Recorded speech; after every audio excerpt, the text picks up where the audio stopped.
Anyway, sir एक चीज ना, सोशल मीडिया पर बहुत दावा हो रहा है एक व्यक्ति का कि वो इसी फ्लाइट से आया था, मतलब एक दिन पहले, और इस मतलब फ्लाइट में एसी और डिस्प्ले ये सब काम नहीं कर रहे थे प्रॉपर तरीके से। जी अभी आपकी बातों से भी जब हमने जानकारी ली तो आपने कहा कि हो सकता है कि फ्लाइट जब उड़ी हो उसके बाद में कुछ फेलियर्स हो गए हो, इंजन चलना बंद हो गया हो। और इस फ्लाइट के बारे में, ड्रीम लाइनर के बारे में ही पुराना बैकग्राउंड है कि इसकी लिथियम आयन बैटरी में एक बार शिकायत आई थी। जी 2 फ्लाइट्स इसीलिए डाउन हुई थी और पूरी दुनिया भर में 3 महीने के लिए ड्रीम लाइनर्स को चलाना रोक दिया गया था। बिल्कुल सही है। क्या पता सर, अब ये तो सब आने के बाद ही जांच का विषय है, लेकिन जिस तरह से वो यात्री बता रहा है कि इसकी फ्लाइट का एसी ठीक से नहीं चल रहा है, डिस्प्ले ठीक से नहीं चल रहे हैं, और ऐसी परिस्थिति फिर से उत्पन्न हो गई हो, क्या कहते हैं आप? क्योंकि बैटरी की भी अपनी एक लाइफ होती है, ये तो सब देखिए, कयास है। इससे पहले मैं तो आपको थोड़ी सी, आपको आपने वैसे सब कुछ आपने देखा होगा, आपने खुद ने भी आपने मालूम किया होगा इस जहाज के बारे में। ये बेसिकली बोइंग का एक ऐसा प्रोजेक्ट था।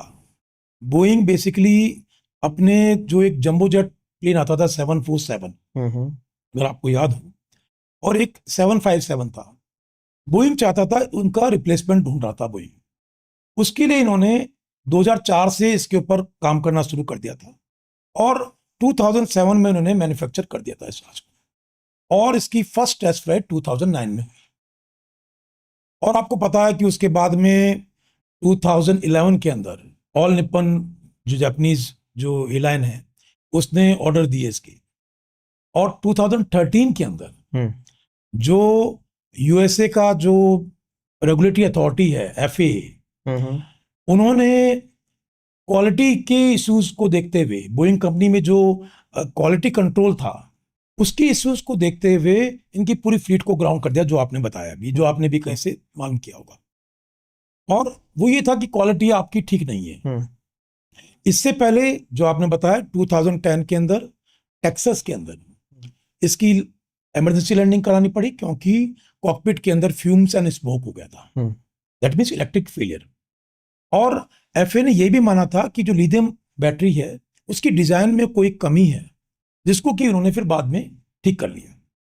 अब आप बताएंगे कि, जैसे कि हम बताएंगे कि अब ये एयर इंडिया के पास लगभग 30 एयरक्राफ्ट हैं, और पूरे वर्ल्ड के अंदर जो लेटेस्ट जो डाटा है अप टू मई, 1189 एयरक्राफ्ट इस वक्त फ्लाई कर रहे हैं।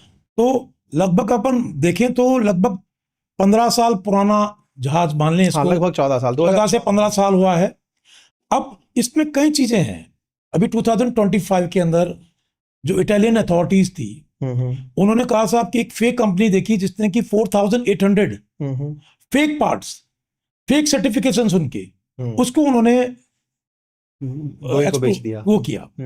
तो अब वो पार्ट कहाँ लगे, क्या उसका कुछ नहीं कहते। इससे पहले जब टाटाज ने इसको टेक ओवर किया, उससे पहले अगर आप देखेंगे तो एयर इंडिया की फ्लाइट्स के अंदर ज्यादातर लोग उसमें ट्रैवल करना कम पसंद करते थे, क्योंकि आप देखेंगे कभी साहब एयर फ्लाइट लेट हो गई है, साहब इमरजेंसी हो गई, कुछ स्नैक आ गया, तो ये काफी सुनने को मिलता रहा था। मेरे भी काफी स्टूडेंट्स भी, मेरे मित्र भी हैं, तो सब जने कहते थे भाई कि हाँ कुछ तो कुछ हो गया। लेकिन टाटाज ने जब से इसको टेक ओवर किया है, तब से ये संभावना मुझे लगता है कम होनी चाहिए।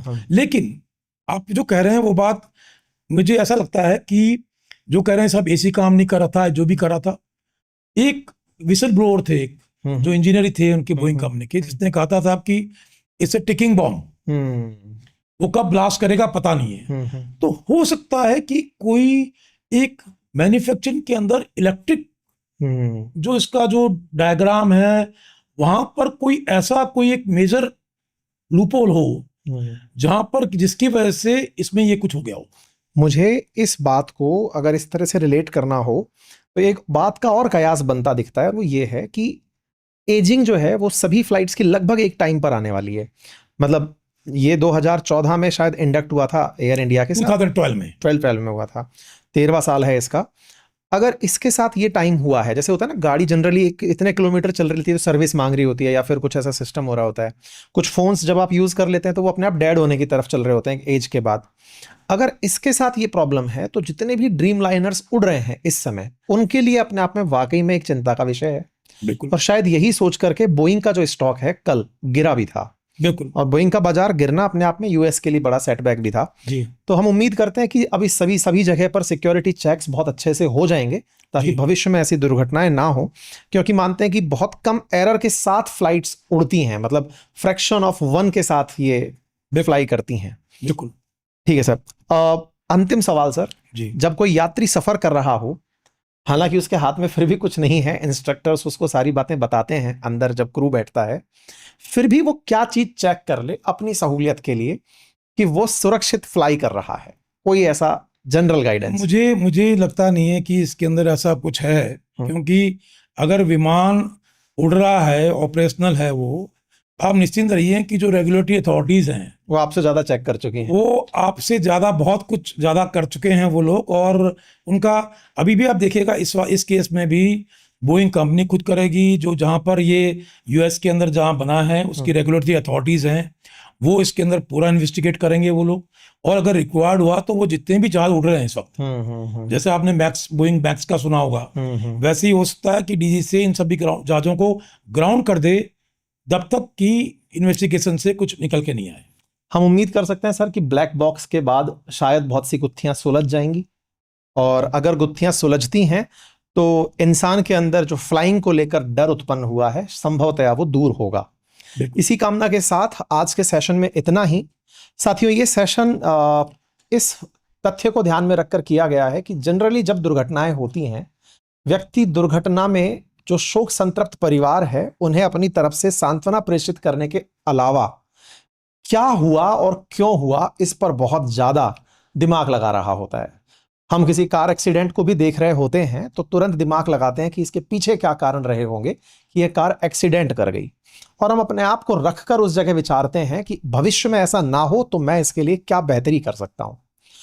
उम्मीद करते हैं कि आप सभी की यात्रा भविष्य में मंगलमय हो। आप बस से चलें, रेल से चलें, हवाई जहाज से चलें, सुरक्षित रहें, अपनों का और अपना ख्याल रखें। इसी के साथ अभी के लिए इतना ही। बहुत बहुत धन्यवाद।